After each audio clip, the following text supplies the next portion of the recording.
ዛሬ ደግሞ ስለ ኤአይ ፈን ፋክት ልንገራችሁ። እኔ ግን ምናልባት የኤአይ ስኬሪ ፋክት ብየዋለሁ። ለምን መሰላችሁ? ከዚህ በፊት ኤአይ ራሱን የሚያሰለጥንበት የሰው ልጅ መረጃ አልቆበት ራሱ መረጃ እየፈጠረ ማሰልጠን ጀምሯል ብያችኋለሁ። ስለዚህ ኤአይ ዛሬ ላይ ከራሱ እየተማረ ነው።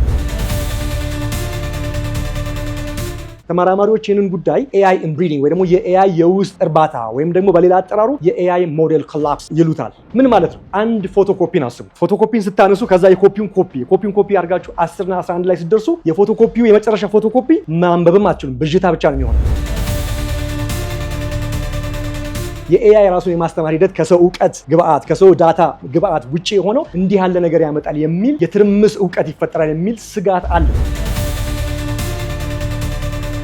ከዚህ የተነሳ አንድ የሚያስገርም ሙከራ ተካሂዶ ነበር። ይሄ አስደማሚ ሙከራ ነው። ኤአይ አእምሮውን የሚስትበት ሂደት ነው። ባለሙያዎች ይህንን ደግሞ የሃብስበርግ ኤአይ ይሉታል። ምን ማለት ነው? ኤአይ ሞዴሉ የተስተካከለ የሆነ 5ኛ ትውልድ ላይ ሲደርስ ኮምፕሊትሊ ራሱን የሚስትበት ቀባዣሪ የሚሆንበት ነገር በላቦራቶሪ ውስጥ በግኝት ደረጃ ተገኝቷል።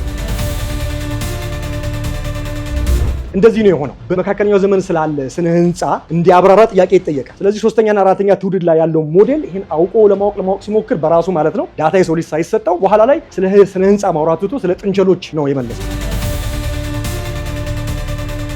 ስህተቶች የሰው ልጅ እውቀት ያለበት የመረጃ መደራረብ በኤአይ ብቻ የመነጨው እንዲህ ያለ ስህተት ውስጥ ይገባል የሚል ነገር አለ። ስለዚህ እንዲህ ያለ ነገር ከቀጠለ ወደፊት የሰው ልጆች እርማት፣ የሰው ልጆች ጣልቃ ገብነት፣ የሰው ልጆች ሞኒተር ማድረግ በኤአይ የሙያ ዘርፍ ውስጥ እጅግ ፈላጊ እንደሆነ ይጠበቃል። ለምን? ኤአይ ያለኛ ለሰዎች ህይወት ሊኖረው ስለማይችል።